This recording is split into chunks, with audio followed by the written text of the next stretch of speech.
Hello guys, welcome back to our channel. எல்லாருக்கும் வணக்கம். நம்ம இன்றைக்கி என்ன ரெசிபி பார்க்க போகிறோன்னா சிக்கன் பிரியாணி. ஃபஸ்ட்டு எண்ணெய் ஊற்றிக்கலாம். எண்ணெய் கொஞ்சம் தாராளமாகவே ஊற்றிக்கலாம். அதுக்கப்புறம் அது கூட கொஞ்சமாக நெய் சேர்த்துக்கலாம். அப்புறம் பிரியாணி தாளிப்பு போட்டுக்கலாம். நான் 4 பச்சை மிளகாய் எடுத்துருக்கேன். 4 பச்சை மிளகாய் முழுசாக போட்டுக்கலாம்.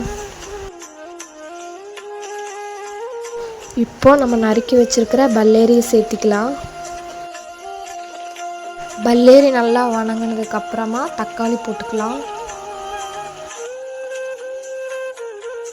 தக்காளி நல்லா வணங்குறதுக்கு கொஞ்சமாக உப்பு சேர்த்திக்கலாம். நான் கல் உப்பு சேர்த்திருக்கேன்.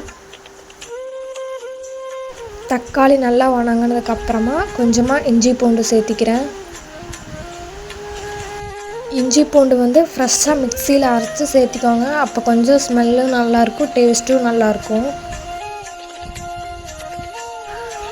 அதுக்கப்புறம் புதினாவும் மல்லித்தலையும் சேர்த்திக்கலாம். மல்லித்தலை கொஞ்சம் நிறையவே போடுங்க, அப்போ தான் டேஸ்ட்டு கொஞ்சம் நல்லாயிருக்கும். அடுத்தது பிரியாணிக்கே டேஸ்ட்டு தர்றது மது பிரியாணி பேஸ்ட்டு. மது பிரியாணி பேஸ்ட்டு டிபார்ட்மெண்ட்லேயும் கிடைக்கும், கடைகள்லேயும் கிடைக்கும். நீங்கள் கேட்டு பாருங்கள். மது பிரியாணி பேஸ்ட்டு போட்டுக்கலாம்.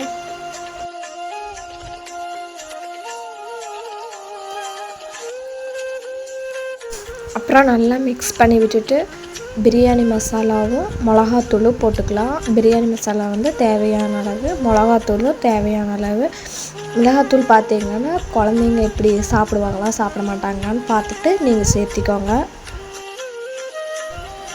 கொஞ்சமாக தயிர் சேர்த்திக்கலாம்.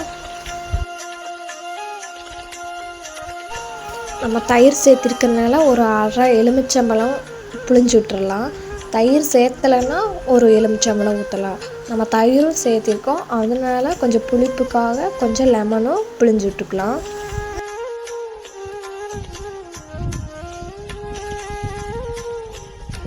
அப்புறம் நல்லா வதக்கி விட்ட உடனே ஒரு 1/2 kg சிக்கனும் சேர்த்திக்கலாம். சிக்கனை நல்லா கழுவி சேர்த்திக்கணும்.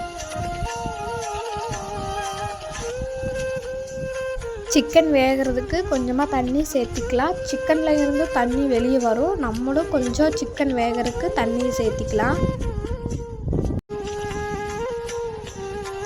ஒரு 5 நிமிஷம் வேகிறதுக்கு விட்டுறலாம். அப்புறம் 5 நிமிஷத்துக்கு அப்புறம் இப்படி எடுத்து பார்க்கும்போது சிக்கன் தனியாக வெந்துருச்சான்னு பார்க்கும்போது சிக்கன் வெந்துருச்சு.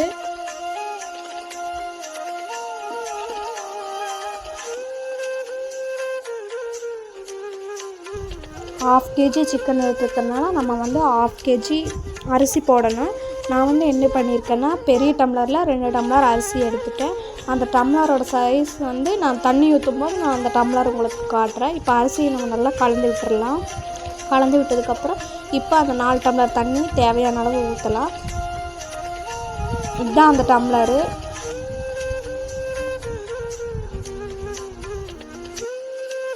நான் 4 டம்ளர் அளவு தண்ணி சேர்த்திக்கிறேன். அப்புறம் உப்பு காரம் எல்லாம் கரெக்டாக இருக்கான்னு பார்க்கும்போது உப்பு கொஞ்சம் பத்தலை. உப்பு மட்டும் கொஞ்சம் சேர்த்திக்கிட்டு குக்கர் மூடி போட்டு மூடி வச்சிட்டேன். ஒரே விசில் கரெக்டாக இருக்கும்.